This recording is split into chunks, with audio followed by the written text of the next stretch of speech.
Education से related भी लोग काफी कुछ जानना चाहते हैं आपके बारे में। That is BTech in computer science, and that was the time जब मुंबई कॉलिंग हो रहा था। कॉलेज का ही वो ऐसा समय होता है जब यार दोस्त आपको चढ़ाते हैं कि अरे अच्छा दिखते हो। ठीक है, इसमें कैसे वो बोल रहे हैं कि वो बीटेक कंप्यूटर साइंस है, और हकीकत में क्या है कि वो इंजीनियर हैं। कहने का यही, लोगों को यही बता चुके हैं, चूंकि दिल्ली में रहे हैं, बिहार से कोई मतलब रहा नहीं है, तो वो अंग्रेजी थोड़ा सा बोल लेते हैं तो अपना दिखा रहे हैं।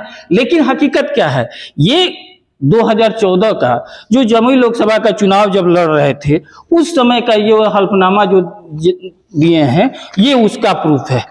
ठीक है, ये उसका प्रूफ है। देखिए इसमें वो कैसे 1998 में मैट्रिक कर रहे हैं, 2003 में वो इंटर कर रहे हैं, वो भी national institute of open schooling से, डिस्टेंस से पास किए हैं। 5 साल के बाद, मैट्रिक करने के 5 साल बाद जो है वो इंटर किए हैं, और उसके बाद ये फिर झांसी से बीटेक में एडमिशन ले रहे हैं, और फर्स्ट और सेकेंड सेमेस्टर जो है ये कंप्लीट कर रहे हैं। उसके बाद नमस्कार, आप देख रहे हैं सिटी पोस्ट और मैं हूं अभिषेक मिश्रा। बिहार के मुख्यमंत्री नीतीश कुमार के कंधों पर जिम्मेवारी है कि वो देश में विपक्ष को एकजुट करें, लेकिन नीतीश कुमार विपक्ष को एकजुट कर पाए इससे पहले उनके सियासी दुश्मन एकजुट होने लगे हैं। सुधाकर सिंह लगातार सवाल उठा रहे हैं, निशाना साध रहे हैं। कई बार आरजेडी कोटे के दूसरे नेताओं की तरफ से सवाल आ जाता है, और अब जो जानकारी आ रही है, देखिए चर्चा लगातार है कि चिराग पासवान की एंट्री एनडीए में होने जा रही है, लेकिन अब जो जानकारी आ रही है वो ये है कि आने वाले 10 दिनों में, चूंकि आने वाले तकरीबन सप्ताह 10 दिन में कैबिनेट का विस्तार होना है, इसी महीने कैबिनेट का विस्तार होना है, जो जानकारी आ रही है उसको लेकर, तो जाहिर तौर पर चिराग पासवान की अगर कैबिनेट में एंट्री होनी है तो उनकी आधिकारिक एंट्री एनडीए में भी होनी होगी, और उसका ऐलान भी हो जाएगा। ये तमाम तरह की चर्चा है। अब कैबिनेट विस्तार की जो लेकर जो खबर आ रही है उस पर हम बात करेंगे। हमारे साथ जेडीयू के नेता राजेश तिवारी हैं। तिवारी साहब, कहाँ तो नीतीश कुमार अपने दुश्मनों को, अपने दोस्तों को गोलबंद करने में लगे हुए हैं बीजेपी के खिलाफ, और कहाँ आपके दुश्मन गोलबंद हो रहे हैं। चिराग पासवान तो ऐसे ही इतने हमलावर रहते हैं, अब बीजेपी के साथ आ जाएंगे, आधिकारिक एंट्री हो जाएगी, केंद्र में मंत्री बन जाएंगे, जेडीयू की मुश्किल तो और बढ़ेगी। देखिए बात क्या है कि चिराग पासवान जी को राजनीति में कभी भी शुचिता होना चाहिए, उसमें छिपाना और छुपना और झूठ का कोई स्थान नहीं है। वो सार्वजनिक जीवन होता है, A to Z पब्लिक जानना चाहती है, और सच्चाई भी है कि हमारा नेता का योग्यता क्या है, शैक्षणिक योग्यता क्या है, उनका व्यवहार क्या है, उनका चलन क्या है, वो काम करने का किस तरह का तरीका है, ये पब्लिक जानना चाहती है और जानती है। जहां तक रह गई बात है चिराग पासवान जी का, सरदेव रामविलास पासवान जी का जो है वो सुपुत्र हैं। रामविलास पासवान जी जो डीएसपी में चयन जिनका हुआ था, और उन्होंने छोड़ करके जन सेवा का माध्यम चुना। आज स्थिति यह है कि चिराग पासवान जी जिस तरह से 2014 में पहला बार पिता के बल पर चुनाव जीते, 2019 में दूसरी बार जमुई लोकसभा से जीते, लेकिन उनका जो अभी तक राजनीतिक स्थिति रहा है वो टोटल फ्लॉप रहा है। सिर्फ विरोध विरोध विरोध, लेकिन किस चीज का विरोध है ये नहीं है। उन्होंने तो कहा है इसमें, उन्होंने कहा है आपकी नीतियों का विरोध है, मुख्यमंत्री नीतीश कुमार की नीतियों का विरोध है। ठीक है, नीतियों के विरोध कीजिए, क्या आप झूठ बोल करके विरोध कीजिएगा?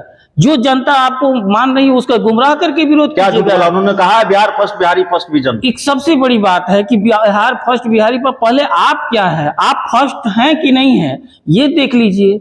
उन्होंने जिस तरह से अभी कुछ दिन पहले चैनल पर आप देख लीजिए, मैं दिखा देता हूं, ठीक है, कि उन्होंने किस तरह से पूरे गुमराह करने का वो काम किए हैं, और बोल करके वो जिस तरह का आप काम किए हैं, सुनिए ये। ओके, आपके एजुकेशन से रिलेटेड भी लोग काफी कुछ जानना चाहते हैं आपके बारे में। That is BTech in computer science, and that was the time जब मुंबई कॉलिंग हो रहा था। कॉलेज का ही वो ऐसा समय होता है जब यार दोस्त आपको चढ़ाते हैं कि अरे अच्छा दिखते हो। ठीक है, इसमें कैसे वो बोल रहे हैं कि वो बीटेक कंप्यूटर साइंस है, और हकीकत में क्या है कि वो इंजीनियर हैं। कहने का यही, लोगों को यही बता चुके हैं, चूंकि दिल्ली में रहे हैं, बिहार से कोई मतलब रहा नहीं है, तो वो अंग्रेजी थोड़ा सा बोल लेते हैं तो अपना दिखा रहे हैं। लेकिन हकीकत क्या है, ये 2014 का जो जमुई लोकसभा का चुनाव जब लड़ रहे थे, उस समय का ये हल्फनामा जो दिए हैं, ये उसका प्रूफ है। ठीक है, ये उसका प्रूफ है। देखिए इसमें वो कैसे 1998 में मैट्रिक कर रहे हैं, 2003 में वो इंटर कर रहे हैं, वो भी national institute of open schooling से, डिस्टेंस से पास किए हैं। 5 साल के बाद, मैट्रिक करने के 5 साल बाद जो है वो इंटर किए हैं। और उसके बाद ये फिर झांसी से बीटेक में एडमिशन ले रहे हैं और फर्स्ट और सेकंड सेमेस्टर जो है ये कंप्लीट कर रहे हैं। उसके बाद इनका जो है एजुकेशन खत्म हो गया, सिर्फ जिसमें 4 साल का होता है, 8 सेमेस्टर होता है, और आप 1 सेमेस्टर 2 सेमेस्टर करके और उसके बाद आप कंप्लीट करके और पूरे गुमराह किए हुए हैं पूरे बिहार से लेकर के देश दुनिया की, हम इंजीनियर हैं, हम इंजीनियर हैं कंप्यूटर साइंस, और आप A to Z तक नहीं जानते हैं। ये इससे बड़ा धोखा देना, ऐसे नायक पर, ऐसे नेता पर कौन विश्वास करेगा जो जनता को इस तरह से धोखा दे रहा है।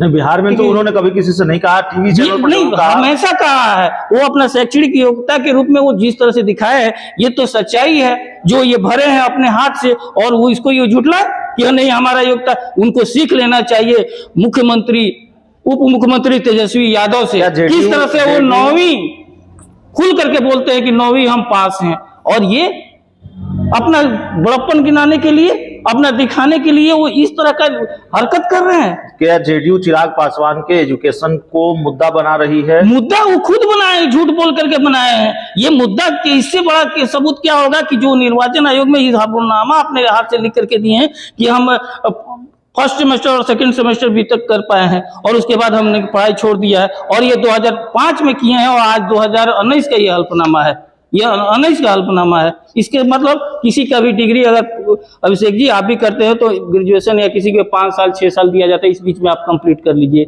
आज 2005 का है और 2019 के दिए हैं, क्या 15 साल का हल्फनामा गैप रहता है? ये इस तरह से झूठ है। दूसरी बात ये है, ये झूठ के उसके बाद देखिए वो बिहार के एक ऐसे नेता है कि जो साफा जो है उनका भाषा अंगिका है, वो अंगिका में बात करते हैं, किए हैं कभी? वो ना भोजपुरी बोल सकते हैं, ना मैथिली बोल सकते हैं, बघई ना मगही बोल सकते हैं। वो सिर्फ और सिर्फ गुमराह करने वाला जो स्थिति है उसके अनुसार से आपने उनके जो हलफनामे हैं उसको लेकर सवाल उठाए।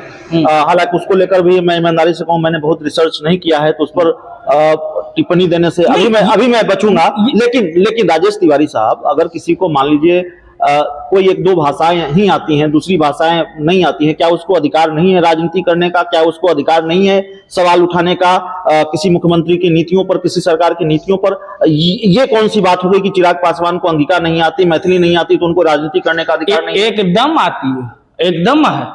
आप बोलिए, आपको ऐसा नहीं है, हिंदी भी आपको भारतीय भाषा ही है, आप बोलिए। आप तो अंग्रेजी भी बहुत अच्छा बोलते हैं, आप तो अमेरिका वाला भाषा भी बोलते हैं बहुत अच्छा, इसमें कहीं दो राय नहीं है। लेकिन जो आप अपने आप को कहते हैं कि हम बिहारी फर्स्ट, अरे कौन बिहारी फर्स्ट? जो बिहारी का ही भाषा आप नहीं जानते हैं। आप कहिएगा कि नहीं हम इंडियन है और भारतीय हैं, और भारत का ही भाषा आप नहीं जानते हैं, और कहिएगा कि आप चाइनीज बोलिएगा, जापानीज बोलिएगा, आप भारतीय भाषा ही नहीं बोलिएगा, और कहिएगा कि नहीं हम बहुत इंडियन है, हम बिहारी फर्स्ट हैं। ये आप सिर्फ दिखावा है। आप झूठ बोल करके अपने आप को जो बड़प्पन शो करते हैं, ये आपका दिखाता है कि नहीं आप सिर्फ झूठ के बात करते हैं। आपको सबसे पहले जो है अपनी शैक्षणिक एकता जो आप झूठ बोले हैं उसके लिए माफी मांगना चाहिए कि आप इस तरह से झूठ बोल करके लोग अपना शैक्षणिक योग्यता, ये कोई बड़ी बात नहीं है। वो कहते कि हम इंटर पास किए हुए हैं, इसमें कौन सी बड़ी बात है? लेकिन आपके हिसाब से आप जो दावा कर रहे हैं और जो डॉक्यूमेंट दिखा रहे हैं, अगर उन्होंने गलत हलफनामा दिया है तो फिर तो ये उनकी मुश्किल भी बढ़ सकती है। अब ये जाने, ये जो दिए हैं हमने जब इसको देखा उसके अनुसार से, और जब इनका आज से कुछ दिन पहले जो हम नेशनल चैनल पर जब इनका इंटरव्यू देखे और उसके बाद इनका जो हम देखे हुए थे हल्फनामा, तब हम देखे कि तो जमीन आसमान की तो गुमराह कर रहे हैं भाई। तो चलिए देखिए, जेडीयू ने एक तरह से चिराग पासवान की शैक्षणिक योग्यता को, उनके हलफनामे को मुद्दा बना लिया है और इसको लेकर जेडीयू निशाना साध रही है चिराग पासवान पर, और बहुत संभव है कि चिराग पासवान की मुश्किलें भी इस पूरे मामले पर बढ़ सकती हैं। बहुत बहुत धन्यवाद।